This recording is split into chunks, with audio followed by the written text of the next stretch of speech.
Oi, pessoal, tudo bem? Começando mais uma aula, né, do nosso curso e ainda falando do nosso primeiro módulo, que é ferramentas para encontrar os artigos científicos. Hoje é a nossa última aula do módulo e sempre que eu ministro esse curso, né, que eu ministrava presencialmente, sempre surgia essa dúvida quando eu mandava lá o link de inscrição. Eu sempre pedia assim: mande a sua dúvida, né? Qual é a sua dúvida sobre esse assunto? E essa dúvida sempre surgia: como que eu encontro boas referências, né? Como que eu sei que essa é uma boa referência, né, sobre esse assunto? A gente já viu aqui algumas ferramentas, né, que dão pra gente, né, o que requerem da gente que a gente saiba quem é o autor principal sobre aquele tópico, né, o qual é o artigo principal daquela temática. Então, isso já são sinais, né, já são referências pra gente saber que isso é uma boa referência mesmo. Por exemplo, se eu sei o autor que é referência sobre aquele assunto, por exemplo, o autor que é referência sobre obesidade, o autor que é referência sobre performance da endurance. Se eu sei quem é o autor referência que fala sobre velocidade crítica, né? Se eu sei quem é esse autor, eu já sei onde é que eu vou encontrar boas referências, porque eu vou direto naquele cara. E todo mundo que aquele indivíduo cita, você já entende, né? Você já deduz que, opa, se ele está citando isso aqui, é porque esses autores também são bons. Então é isso aqui que eu devo ler sobre essa temática para entender, além dos artigos desse autor de referência, né? Porque ele não vai citar baboseira, ele vai citar o que realmente é relevante sobre aquela área. Então, eu já saber quem é o autor de base daquele assunto é legal. Mas se eu não sei, né? Como é que eu faço? Vira uma cambalhota e vai surgir para mim? Não, calma aí, né?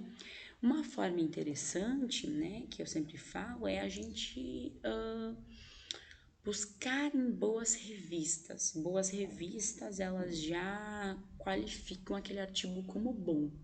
Porque vocês sabem, para a gente publicar numa revista internacional, numa revista com o Qualis, né, como a gente sempre fala, um Qualis muito bom, né, por exemplo, a gente precisa, ou com um fator de impacto muito bom, que se vocês ainda não ouviram falar disso, vocês vão ouvir provavelmente, mas o Qualis todo mundo já ouviu, né?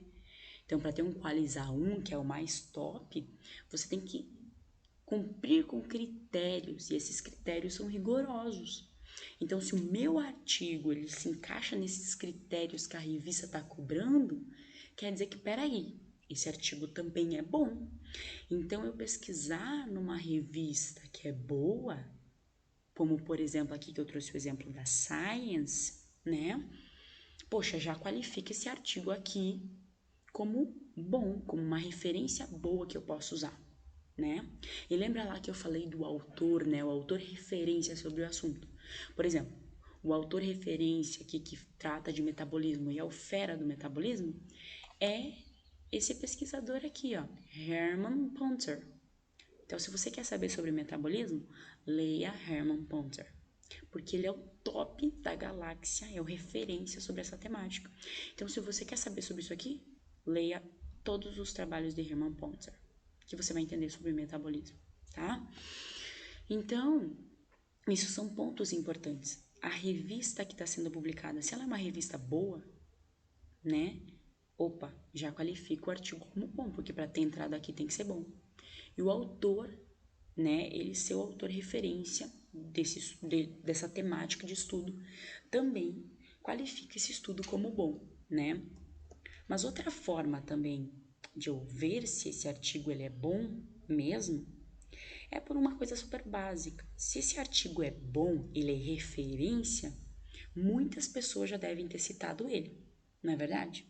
Não vai certo assim essa lógica? Se o artigo é ruim, ninguém cita quase, né? Se o artigo é bom, muita gente vai citar ele, porque vai ser referência naquele assunto. Então, eu me preocupar com o número de citações daquele material é algo muito bom. Por quê? Porque quer dizer que aquele artigo é bom, gente. Então, por exemplo, eu trouxe dois exemplos aqui para vocês, né? Esse artigo aqui do Andrew Jones, né, que é o autor referência do meu assunto, que é velocidade crítica, tá? E potência crítica. Então, esse artigo dele aqui, publicado em 2012, olha só, teve 472 citações. Eu já sei que ele é autor de referência sobre a minha temática, que são esportes de endurance, e esse artigo teve, 472 citações, já quer mostrar que é referência nesse assunto. Então, eu já sei que eu posso deduzir aqui que, opa, é um bom artigo para mim usar se eu vou tratar sobre esportes aí, né, o efeito do treinamento de endurance sobre parâmetros e aptidão aeróbica, tá certo? Né? E aqui eu tô lá no site da revista, mas eu também consigo isso lá no Google Acadêmico, porque se eu jogar o nome do artigo no Google Acadêmico, ele vai me dar isso aqui, né, para mim abrir o artigo. E aqui ele tem, ó, essa partezinha aqui, ó, citado por, esse aqui já é outro artigo, tá, pessoal? Não é o mesmo desse, né? Esse aqui já é outro. Citado por 1.452 dois artigos. Opa! Desde 2002, 1000, tá valendo, na verdade. Então eu acho, assim, deduzo aqui que isso aqui é uma boa referência. E realmente é uma boa referência, né, sobre bases científicas aqui do treinamento de alta intensidade. Esse artigo é um artigo referência, então eu posso usar ele se eu estou falando sobre HIIT, por exemplo, né? Sobre treinamento intervalado aqui de alta intensidade. Tá beleza? Então essas são algumas formas de eu encontrar uma boa referência, de eu saber que aquele artigo realmente é bom e relevante para minha área de temática. Tá bom? Então, encerramos aqui o nosso primeiro módulo. Aguardo vocês lá no segundo módulo para mais ferramentas, agora direcionadas para outra coisa, para que a gente continue tendo, né, aí mais ferramentas que vão facilitar a nossa pesquisa num contexto bem geral. Espero que até aqui eu já tenha ajudado vocês. Qualquer dúvida, não hesitem em colocar aqui nos comentários que eu vou estar respondendo vocês. Então tá, até o próximo módulo.